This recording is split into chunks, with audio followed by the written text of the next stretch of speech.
মানে যে কথাটা ফাল পারে নিত্যদিন, আজকে তার জবাবটা পাইবেন। আমি কেমনে আপনার আমার সবার মনের কথা জানি? আমি খালি আপনার মনের কথা জানি না, আপনিও আমার মনের কথা জানেন। এটা আসলে পুরা জাতির মনের কথা। কি সেটা? এক নাম্বার কথা হইতেছে ইলেকশন কি আদৌ হবে। 2 নাম্বার, ইলেকশন নিয়ে সবার মনে শঙ্কা কেন। 3 নাম্বার, কারা চায় না ইলেকশন হোক। এই 3 প্রশ্নের জবাব দেওয়ার আগে আমাদের এক লম্বা কাহিনী শুনতে হবে। আশা করি শুনতে খারাপ লাগবে না, কারণ এই কাহিনীর মধ্যে আপনার অনেক প্রশ্নের জবাব আপনি পেয়ে যাবেন। প্রথমে শুরু করি এরশাদ বিরোধী আন্দোলন দিয়া। এরশাদের বিরুদ্ধে আওয়ামী লীগ আর বিএনপি 2 রাজনৈতিক দলের রাজনৈতিক লড়াইয়ের ফলে এরশাদের পতন হয়। মুজিবের বিরুদ্ধে কোনো শক্তিশালী রাজনৈতিক লড়াই রাজনৈতিক দলগুলো গড়ে তুলতে পারেনি। মুজিবের পতন হয় অপ্রচলিত এক শক্তির হাতে। আর ওই পলিটিক্যাল ভ্যাকুয়ামটা পূরণ করার জন্যই বিএনপির মতো একটা দলের জন্ম হয়। তখন এমন কোন রাজনৈতিক দল ছিল না যে ওই পলিটিক্যাল ভ্যাকুয়ামটা পূরণ করতে পারে। হাসিনাকেও কোনো রাজনৈতিক দল উৎখাত করতে পারেনি। এমনকি হাসিনার বিরুদ্ধে কোনো রাজনৈতিক দল লড়াইও তৈরি করতে পারেনি তেমন শক্ত কোনো। হাসিনার পতন হয়েছে রাজনৈতিক দলের বাইরের শক্তির হাতে। এই বাইরের রাজনৈতিক শক্তি শুধু ছাত্ররা না, রাজনৈতিক দলের বাইরের শক্তি অনেকগুলো ছিল, অনেক কয়েকজন দাঁড়ায় গেছিল। এরা কারা কারা? এদের চেনা কঠিন না। এরা এক একটা রাজনৈতিক লড়াইয়ের মধ্যে দিয়ে রাজনৈতিক শক্তি হয়ে উঠছে। আসেন দেখি তারা কারা। হাসিনার আমলে হাসিনার শাসনকে নাড়া দিতে পারছে সত্যিকার অর্থে 4টা আন্দোলন, যে আন্দোলনগুলোতে সাধারণ মানুষ সম্পৃক্ত হয়েছিল। রাজনৈতিক দলগুলো আন্দোলন করছে, জামাত আন্দোলন করছে আগে, বিএনপি আগে আন্দোলন করছে, কিন্তু সাধারণ মানুষ সেটাতে সম্পৃক্ত হয়নি। জামাতের একটা আন্দোলনে সাধারণ মানুষ সম্পৃক্ত হয়েছিল, সেটা হইতেছে মাওলানা দেলোয়ার হোসেন সাঈদীর ফাঁসির আদেশ দেওয়ার পরে। কিন্তু সেই আন্দোলনটা খুব বেশি দিন চালাইতে পারেনি তারা। তাহলে এই অরাজনৈতিক শক্তিগুলোর আন্দোলনগুলো কি কি? 1 নাম্বার হেফাজতের 5ই মের আন্দোলন। 2 নাম্বার নুরুল হক নুরদের টাইমের সে কোটা সংস্কার আন্দোলন। 3 নাম্বার নিরাপদ সড়কের আন্দোলন। আর ফাইনালি 2024-এ কোটা আন্দোলন এবং আলটিমেটলি বর্ষা বিপ্লব। এই সব কয়টা আন্দোলনের সর্বশক্তি নিয়ে নেতা থেকে শুরু করে কর্মী সমর্থক পর্যন্ত ছিল জামাত শিবির। বিএনপির নেতারা না থাকলেও কর্মীরা অনেকেই থাকতো, প্রায় সকলেই থাকতো বলা চলে। এই লড়াইগুলোতে নিজেদের তাগিদে তারা যুক্ত হইতো। আর পাশাপাশি একটা ইন্ডিপেন্ডেন্ট সোশ্যাল মিডিয়া ফোর্স তৈরি হয়েছিল, যেটা এখনো এক্সিস্ট করে, এখনো আছে, জিন্দা আছে। এই যে লড়াইগুলোতে জামাতের অংশগ্রহণ, লড়াইগুলোর একটা গুণগত পরিবর্তন করে দিছিল। সেটা হইতেছে রাজনৈতিক লড়াই পরিচালিত হইতেছে ইসলামী রাজনৈতিক চিন্তায় ভর কইরা। বিএনপির কর্মীরা সংখ্যা বাড়াইছে, কিন্তু লড়াই কোনো কর্তৃত্ব বা বয়ান তৈরি করতে পারে নাই, নেতৃত্বও নিতে পারে নাই। রাজনৈতিক লড়াইয়ের ভাষাও পরিবর্তন হইতে থাকে। স্বাধীনতার বদলে আজাদি শুনি আমরা, বিপ্লব দীর্ঘজীবী হোকের বদলে শুনি ইনকিলাব জিন্দাবাদ। এমনকি বামপন্থীরাও কারবালা বলে, আমি জাহিলিয়াত বলে। শোষক আর শোষিতের বদলে আমরা ব্যবহার করি জুলুম আর মজলুম। ন্যায়ের বদলে ব্যবহার করি ইনসাফ। গণভবন দখল করাকে বলি আমরা ফতে গণভবন। লড়াইয়ের ভাষা দিয়ে বুঝতে পারবেন কারা লড়াইয়ের মূল শক্তি। এই লড়াইয়ের মূল শক্তি ছিল বাংলাদেশের ইসলামপন্থী রাজনৈতিক শক্তি। বিপুল পরিমাণে মাদ্রাসার ছাত্র শহীদ হয়েছে। হাসিনা সবচেয়ে বড় ভুল হয়েছিল কি জানেন? নিরাপদ সড়ক আন্দোলনকে গুন্ডা দিয়ে থামানো। ওই নিরাপদ সড়কের লড়াই যে স্কুল ছাত্ররা করছিল, তারাই 2024-এ বিশ্ববিদ্যালয়ের ছাত্র হয়। এরা আগের অভিজ্ঞতায় জানে কিভাবে হাসিনা দমায় দেয় আন্দোলনকে। তারাও আগের অভিজ্ঞতা কাজে লাগায় জান লড়াইয়ে ফাইট দিল। সারা দেশের মানুষ পাশে দাঁড়াইলো। হাসিনা পলাইলো। বাঙ্গু এলিটেরা, সুশীলেরা দেখলো তার সাম্রাজ্য ধরঝর করে ভেঙে পড়তেছে, ধ্বংস হয়ে যাইতেছে। আগায় আসলো সেই সিভিল মিলিটারি ব্যুরোক্রেসি। ওয়াকার সাহেব গাড়ি পেটাই দিল, বুড়া চ্যাংড়া সব পলিটিক্যাল লিডারদেরকে ডাইকে নিয়ে গেল। তারা নাচতে নাচতে চলে গেল। একটা সরকার হইল, ইন্টারিম সরকার, যার কাজ হবে শুধু ইলেকশন। ওয়াকার সাহেব বুকে পাথর বেঁধে একটা সরকার উপহার দিল বাংলাদেশকে। বুকের রক্ত দিল সাধারণ মানুষ, যে রক্ত নেওয়ার কাজ করছে ওয়াকারের কমান্ডে থাকা অফিসারও। সে বিপ্লবোত্তর সরকার তৈরি করে ওয়াকার। কি তামাশা! দেশের মানুষ যে রাষ্ট্রের একটা বদল চাইছিল, সেইটারে কব্বর দেওয়ার চেষ্টা হইলো। মাঠে নামাইলো বুদ্ধিজীবীদেরকে। শুরু হইলো তাদের বিরুদ্ধে আক্রমণ, যারা একটা বিপ্লবী সরকার চাইতেছিল।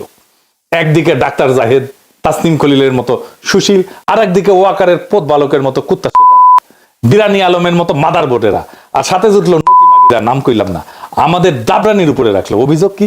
আমরা নির্বাচন চাই না।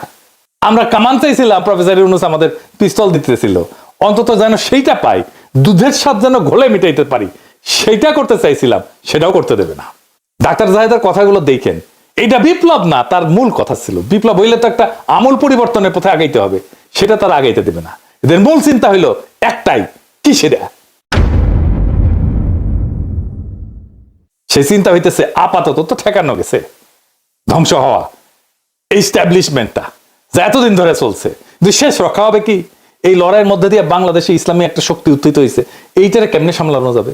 এরা যদি আবার ভাঙ্গা ফেলে সবকিছু পুরানো কাঠামোকে, তখন শুরু হইলো সংস্কার নিয়ে টালবাহানা, সরকারের বৈধতা নিয়ে প্রশ্ন। 31 দফায় নাকি সংস্কার। এই 55 বছর ধরে চলে আসা লুটপাটের বন্দোবস্ত কিভাবে টিকায় রাখা যায়, এই নিয়ে একটা ঐক্য হইল। কার কার ঐক্য হইল? ওয়াকার, বিএনপি আর ওয়াকারের সাথে নিঃশব্দে আওয়ামী লীগ আর ভারতের মধ্যে। আওয়ামী লীগের সাথে বিএনপির ঘুটু আছে, এটা তো বানায় বলতেছি না। আপনার এলাকায় আওয়ামী লীগ কাজ শেল্টারে আছে, দেখেন। এস আলমের ব্যবসা দেখে সালাউদ্দিন সাহেব, এস আলমের গাড়ি সরায় বহিষ্কৃত হয়েছিল যারা, তাদেরকে আবার ফিরায় নেওয়া হয়েছে। তাহলে সামে বহিষ্কার করছিল, এমনি এমনি মিশামিশি হুদাহুদি বহিষ্কার করছিল, দেখানোর জন্য বহিষ্কার করে। যতজনকে বহিষ্কার করছে সবাইকে ফিরে নিছে।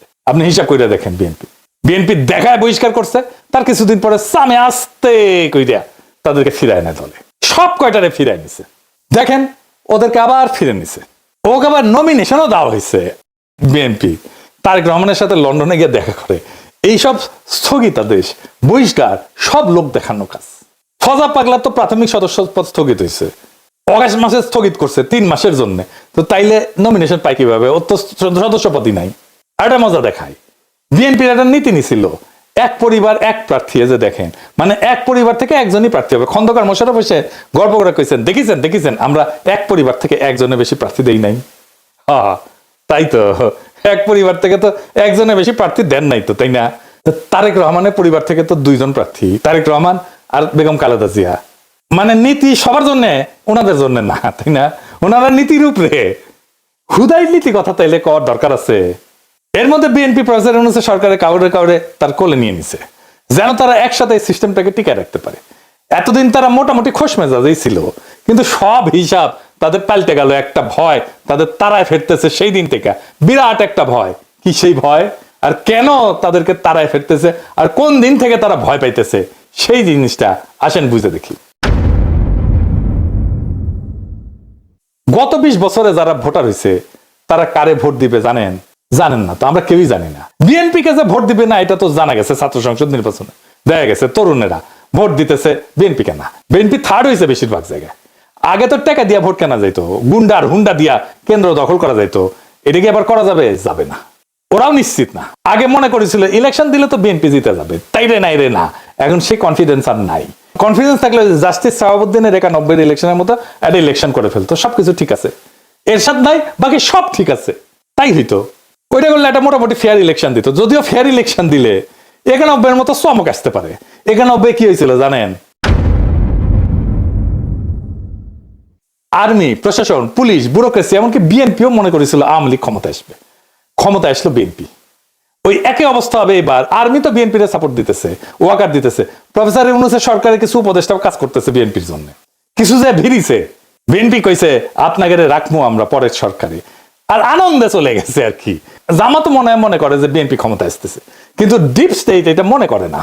তারা সেই জন্য 2008 সালের নির্বাচনের মতো ব্যবস্থা করতে যাচ্ছে, যেখানে সুনিপুণ ভাবে গোয়েন্দা সংস্থার নিয়ন্ত্রিত একটা ইলেকশন হবে। বিএনপির সাথে ওয়াকার আছে, কিন্তু ব্যুরোক্রেসি পুলিশের পুরোটা নাই। এটাই বিএনপির মাথা ব্যথা, ওয়াকারেরও মাথা ব্যথা। প্রফেসর ইউনূসের বেশ কিছু উপদেষ্টা কবজা করে ফেলছে। তাই বিএনপি প্রশাসন আর পুলিশ আর ব্যুরোক্রেসিকে কিভাবে কবজা করা যায়, এই ঘুটু করিচ্ছে। প্রফেসর ইউনূসের কাছে খালি ধর্ণা দিচ্ছে। জামাত কি বুঝতে পারছে যে এরকম একটা নির্বাচনের পায়তারা চলিচ্ছে? 2008 সালে কিন্তু বিএনপি বুঝতে পারে নাই, এমনকি জামাতও বুঝতে পারে নাই এমন ইলেকশন একটা হইতেছে। অনেকে মানা করছিল কিন্তু বিএনপিকে ওই নির্বাচনে না যাইতে, যেমন ফরহাদ মজহার ভাই কইছিলেন। এটা ফরহাদ মজহার আমাকে নিজেই কইছেন। এইবার জামাত আগে থেকে সতর্ক। তাই দেখেন জামাতের বিরুদ্ধে কামান দাগানো ইতিমধ্যেই শুরু হয়েছে। জামাত নাকি নির্বাচনই চায় না, মানে শিবির যেটি নির্বাচন করেছে সেটি তো জিতিচ্ছে। জামাতের অবস্থা আপনারা জানেন, জামাতের তো অবস্থা খারাপ না, জামাতের জনপ্রিয়তা বাড়ছে।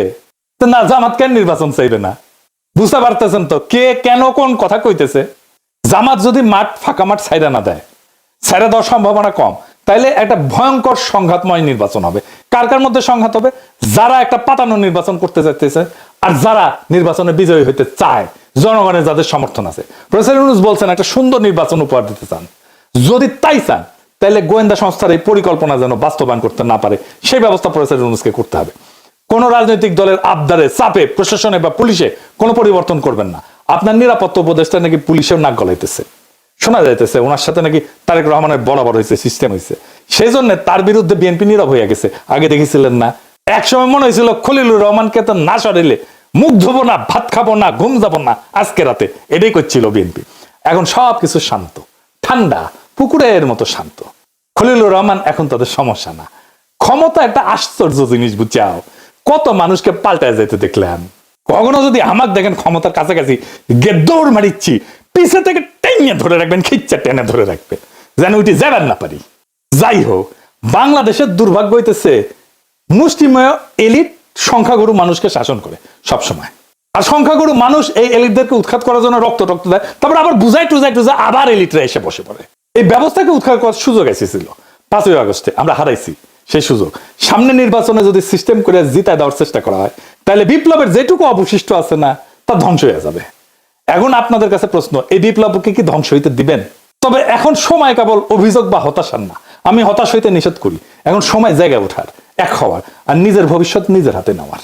এটাই আমাদেরকে রক্ষা করবে। ইতিহাস বলছে যখন জাতি বিভক্ত হয় তখন এই এলিটেরা, শোষকেরা টিকে যায়, কিন্তু যখন মানুষ সচেতন, ঐক্যবদ্ধ, সাহসী হয় তখন কোনো কৃত্রিম শক্তি তাকে দমায় রাখতে পারে না। এই যে যারা যারা এক হয়েছে, আওয়ামী লীগ, ভারত, ওয়াকার, বিএনপি, প্রফেসর ইউনূসের কিছু উপদেষ্টা, এগুলো কৃত্রিম শক্তি। এই শক্তি দমায় রাখতে পারবে না বাংলাদেশের সাধারণ মানুষকে।